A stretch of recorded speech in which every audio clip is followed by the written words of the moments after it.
I never considered myself superstitious.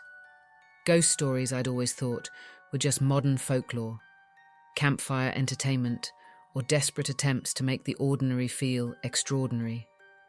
But last October, something happened in Poitiers that I haven't been able to brush off.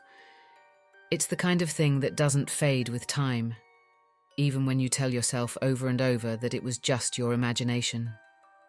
I was living with two friends back then, Hugo and Camille. We were the kind of people who thought ourselves clever for not believing in anything paranormal, but we weren't above tempting fate for fun.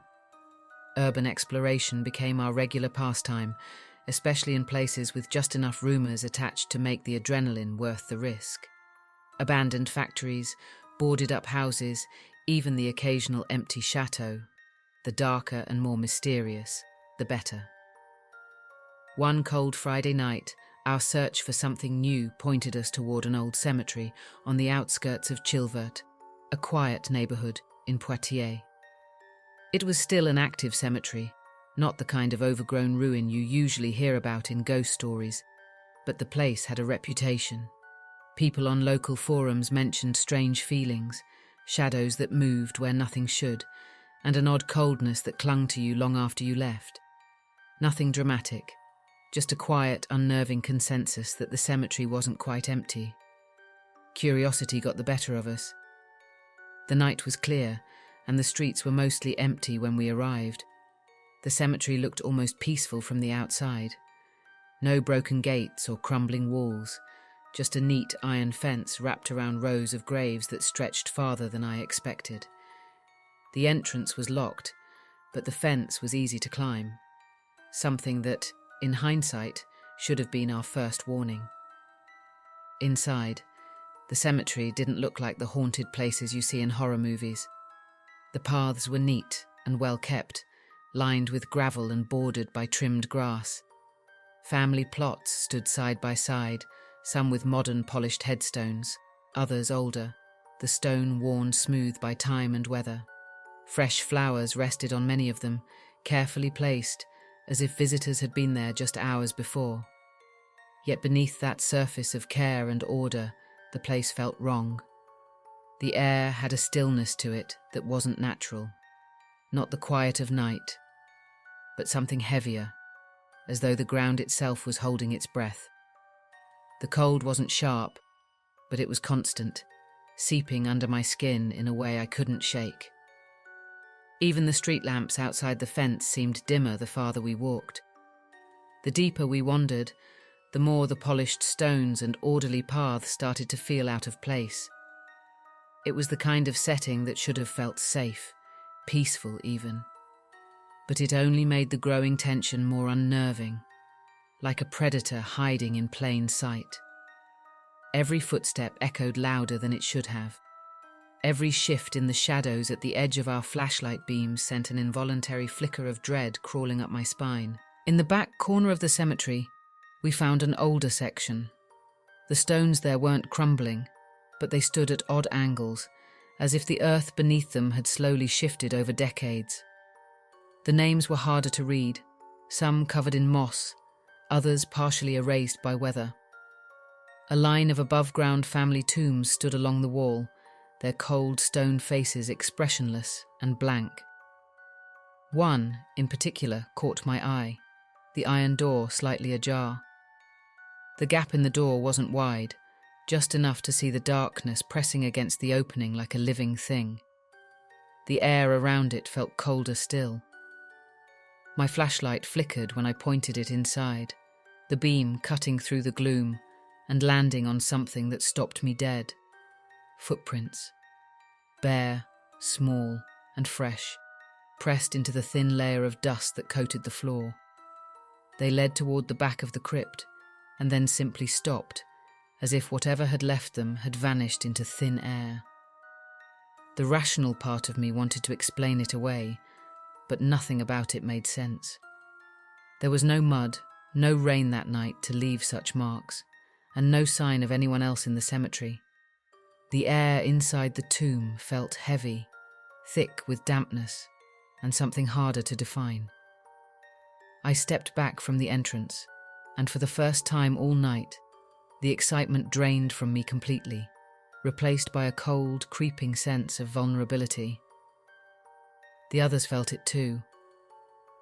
The unspoken agreement to leave was instant. The walk back to the fence felt longer than the walk in, every step chased by that same suffocating silence. I didn't dare look back until we were over the fence and out on the empty street. Even then, the feeling of being watched lingered all the way home. That night, sleep was shallow and broken. I woke around 3 a.m, drenched in cold sweat, and felt a sharp ache pulsing in my ankle. When I looked, a faint, pale bruise shaped like a handprint curled around the skin, fingers splayed as if someone had gripped me tightly. It wasn't there the day before. I hadn't stumbled or fallen. It had simply appeared.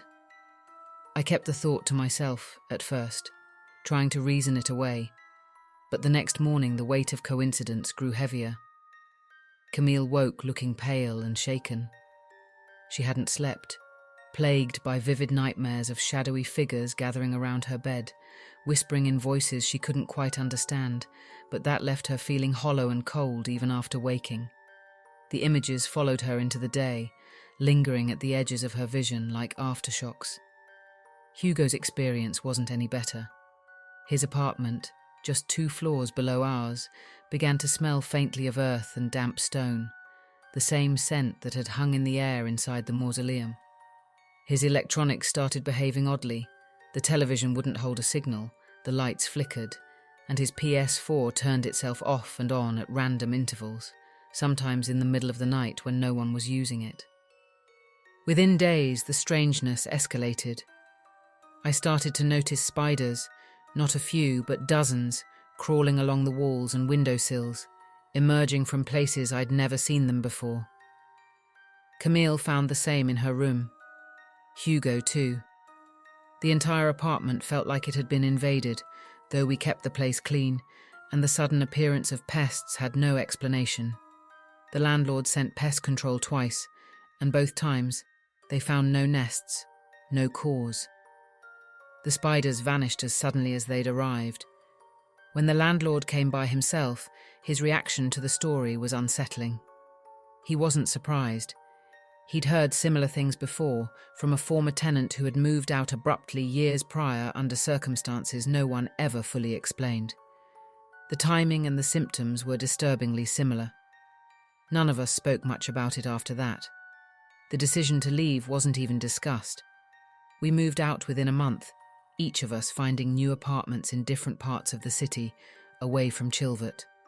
The moment the last box was packed, the atmosphere lifted like a weight removed from the chest, but the damage was already done. Even now, months later, I wake in the dead of night with the same sensation I felt that evening in the cemetery, that someone is standing at the foot of the bed, watching. No sound, no movement, just the crushing certainty of being observed. And always, when I check the clock, it's the same time, 3:07 a.m. When I pass through Chilvert now, even in broad daylight, the air shifts. The cold creeps back, subtle but undeniable, like the cemetery is still aware of me. As if I never really left, or perhaps as if I left something behind. I've avoided the cemetery ever since. Whatever it was that night, whether it was a trick of the mind or something more, it left its mark. And sometimes I still wonder if it's only a matter of time before it decides to collect what's owed.